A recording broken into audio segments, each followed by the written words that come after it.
of Duty Black Ops 6 is officially done. The beta ended literally just yesterday, and there's a lot to talk about. Before we jump into anything, man, I want you guys to go down below, drop a like on the video if you guys played the beta at least one time across both weekends. And while you guys are down there, I want you guys to seriously comment what you would rate the beta. 1 out of 10, 1 being the worst, 10 being the best. If you guys voted a 3 out of 10, let me know why. What are some things you didn't like? If you voted it maybe an 8 out of 10, let me know some things you actually did like. I'm gonna talk about literally everything that I could between the good, the bad, the ugly, and let's jump into it. All right, guys, so the first thing we're gonna be talking about, and it's honestly one of the biggest issues right now with Black Ops 6, is the packet burst issue. The connection, I don't know what happened, man. I don't remember ever dealing with this to this extent in other Call of Duty games and other betas. The packet burst was absolutely abysmal. I know I experienced it almost every single game. Granted, it was a little worse on weekend 1 of the beta. Every single game, every 10 seconds, I would get a packet burst and skip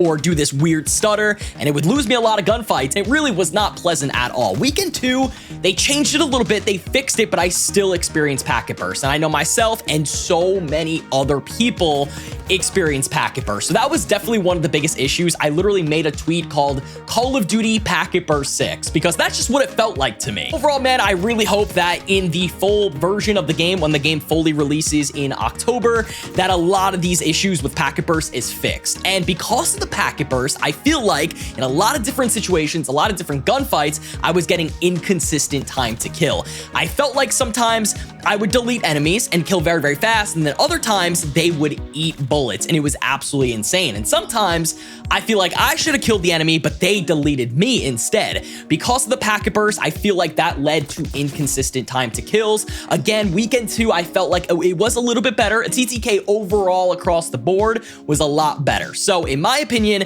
I think they're going into a better direction. Again, that packet burst TTK combination was really difficult to experience in a lot of different games. Next up, let's talk about spawns, man. These maps. I think I'm gonna combine spawns and maps in one kind of area here in this video. First up, let's talk about the spawns. Weekend 1, that was some of the worst spawns I have ever seen in Call of Duty, man. That map, Derelict, where that spawn, where they would just keep flooding out of that one train in the corner of the map, the amount of times I would just spawn trap, and it wasn't even me just intentionally trying to do it. It was just, okay, I know they're gonna spawn here and nowhere else, so why should I look a different direction? Honestly, the rest of the maps too, the spawns were so bad. People were spawning on top of me, behind me. It didn't make any sense. Now, moving on to weekend 2 of the beta, I will admit, they adjusted the spawns a little bit and it felt a lot better on Derelict and Scud and Skyline, so they did definitely change some things, but I still think the spawns have to be reworked a little bit more going into the full version of the game. And also, man, let's not forget Babylon. Babylon was a map that they added in weekend 2. It's basically the new shipment of this game. It's going to be a very good map for grinding guns, levels, camos, whatever you need to do.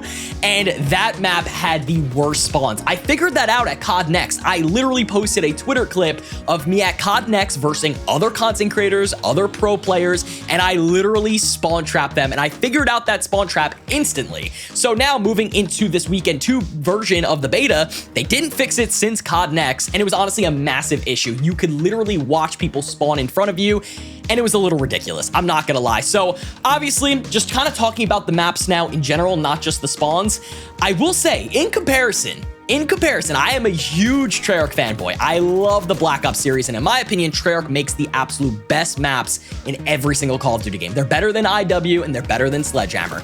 But comparing these maps that we had in the beta to all of the other maps that Treyarch have made in the past, these are probably the worst ones. I don't really understand, because when we visited Treyarch back in June, I played Black Ops 6 early back in June before everyone else, and they told us that a lot of these maps are going to be 3-lane. That is their specialty. Treyarch loves 3-lane, very simplistic maps. And I will say, a lot of the maps that we play in the beta are 3-lane. Derelict is 3-lane, Scud is a little 3-lane, even though that middle area is so wide open, but Skyline's also 3-lane. So I was a very big fan of seeing that 3-lane map design come back. That is one of my favorites. But comparing just the maps overall to what Treyarch has done in the past, I mean, firing range, slums, standoff, raid, literally summit, I don't know, all of the maps that they have made in the past, I feel like these just didn't compare. I don't know why. It just felt almost like it didn't have that Treyarch aesthetic a little bit. It almost felt like sometimes I was playing on either a Sledgehammer map or even an Infinity Ward map, especially Scud. I feel like Scud was way more Infinity Ward-like over Treyarch. So let me know down below in the comments how you guys feel about that. How do you guys like the map so far? Obviously, we're getting a lot more maps going into the full version of the game, and a lot of the maps, I'll show a picture on the screen. Treyarch did make a tweet.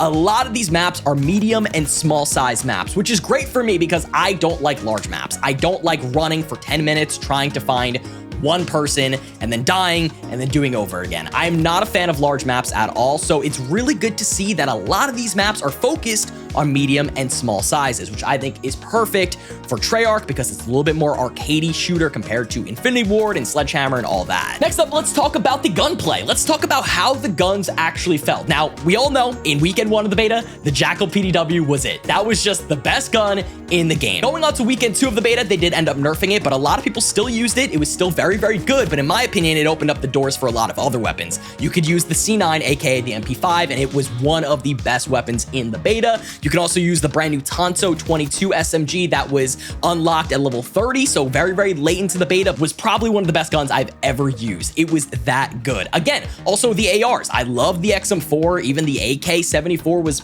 feeling pretty damn good. Overall, I felt like the gunplay and how the weapons feel was in a good spot, and I think they can actually make some improvements going into the full version of the game, but overall, I really liked how the guns just kind of felt. Going into the class setup though, the create a class system, I absolutely loved it. It was a little bit of a combination between the gunsmith system that was introduced with Modern Warfare and also the pick 10 system that we've seen in Black Ops 2 and other Call of Duty games. I think this mixture is perfect. It's a very simplistic class setup. You got your primary, your secondary, you even have a dedicated melee now, you got 3 perks, a wild card, and that's pretty much it. Obviously, lethal, tactical, and then your kind of field upgrade, and it's a very simplistic class setup design. Even when you go and make a class setup for maybe, let's just say the XM4, you're not bombarded by 30 different barrels, 30 underbarrels, a ton of different rear grips.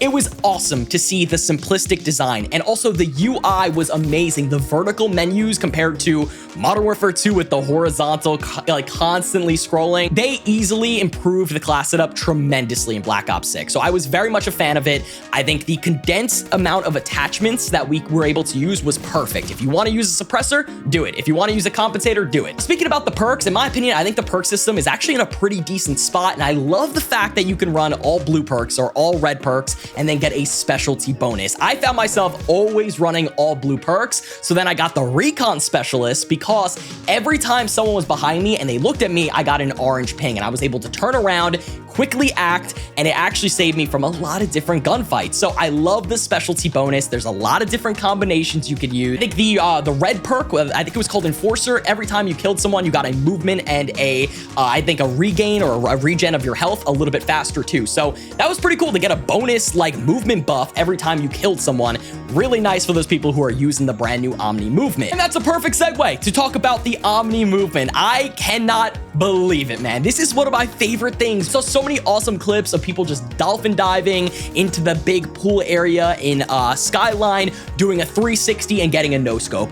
The plays, what you can actually do, it felt very, very smooth and seamless. I love the diving. I love the sliding. In a lot of different scenarios though, when people are like laying on their back, it looked like they were dead. But to be honest with you guys, I think this is some of the best movement we've seen. And if you actually take the time to learn the Omni movement, it's going to create that skill gap. And the people who take the time to learn it are going to be better in the game. It's very similar to when they added jetpacks. When you learn the jetpack movement and you took the time to do it, you had an advantage over people who didn't care about it. Also, I think in weekend 2, they did improve a lot on the weapon swap speeds. Every time I swapped to my secondary, it kind of felt very, very sluggish and kind of like a chore. So in my opinion, weekend 2, they they improved the weapon swap speeds and overall just how clunky everything felt, and it felt pretty damn good to me. And of course, with movement, man, another really big thing in Call of Duty games is footstep audio. And with weekend 1 of the beta, I swear to you guys, 90% of the time, I did not hear any footstep audio. It was non-existent. People would come up from behind me, literally spawn on me. I would not hear a single thing. Now, in weekend 2,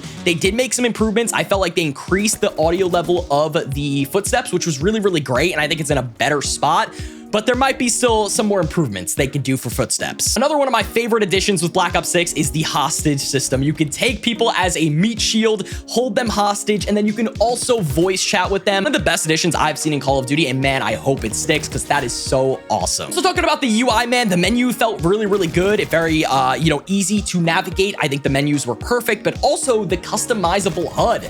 I think that is one of the coolest things. We actually saw that in COD Mobile for a long, long time. People were able to customize their HUDs, move their minimap to different areas, move their where their kill streaks and their ammunition is into different areas as well. You can make the minimap larger, smaller, fit it to how you like. And I think right now we only have some presets that Call of Duty's adding, but in due time, in a later update, we're gonna be able to literally customize the HUD how we want it. So I think that is such a great thing, man. I think not everyone wants to play the same exact way and have their HUD the same exact way. So this opens up to a lot of different doors and a lot of different things to explore. Next up, let's move on to the kill streaks, man. Now, I was a little upset that we didn't have an advanced UAV in the beta. I think that would have really, really helped out a lot, but also I'm sure that's going to be in the full game. I think the kill streaks actually worked pretty damn well.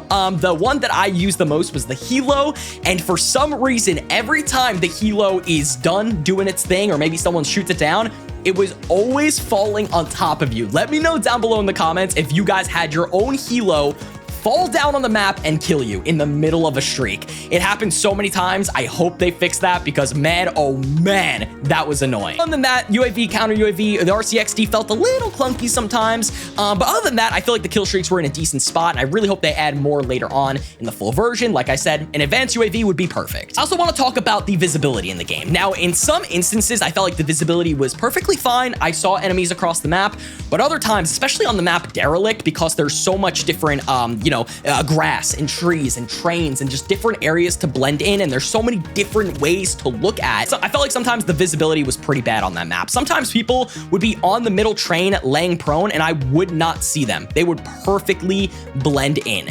And I think that definitely needs to be fixed. I don't know why in the most recent years of Call of Duty, visibility has been another thing that they really just don't capitalize on or don't tackle and make it perfect. So hopefully, fingers crossed, in the full version of Black Ops 6, the visibility is a little bit better. Let me know down below in the comments what you thought. Also, let's talk about settings. Now, I think the settings in this game were actually a little bit weird. A lot of settings were actually hidden in different areas. They were not labeled or named the same things as the past few Call of Duty games that we've gotten. For instance, auto tac sprint is a big setting that a lot of people use, especially the pro players and a lot of just better players in general. Auto tac sprint is one of the things we like, and that setting was actually hidden under like sprint assist. You had to actually click that. It was another drop down menu, and then you saw auto tactical sprint assist.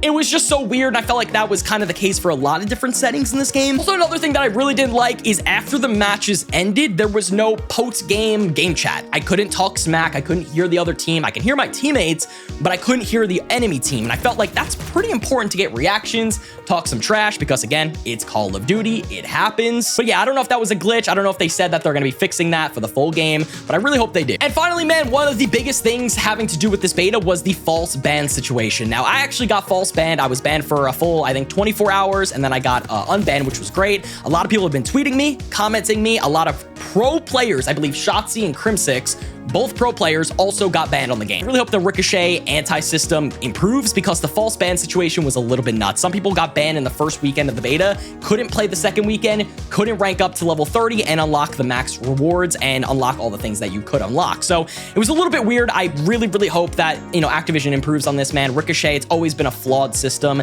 and this was definitely the worst case I've seen. Other than that, man, I feel like that's pretty much it. I know a lot of you guys are going to want to hear me talk about SBMM, and I'll be honest with you guys, it's kind of like beating a dead horse at the end of the day. Skill-based matchmaking, it's really not going to go anywhere. I don't like it. I personally do not like it. You can play the game however you want. It's funny though, I've actually talked to developers and said like, you know, the community really wants this to be removed. We don't want it. We want it like how it was back in the day. And a lot of developers actually agree with us. But again, it's up to Activision. And at this point, it's probably not going away. Either way, man, some things that I'm looking for though in the full game, obviously the camo grind. I'm so excited to unlock Dark Matter. The zombies camos looks good. There's even a camo grind in Warzone. Overall, you guys know I love a good camo grind and I'm so excited about that. So man, prestiges is back. There is going to be 10 prestiges. And if you guys didn't know, each prestige in this game is going to be dedicated to kind of like a throwback Black Ops game. So the first prestige in Black Ops 6 has to do with World at War. The prestige emblem is literally a zombie from World at War, which I think is so cool. It's a really nice touch and it brings everything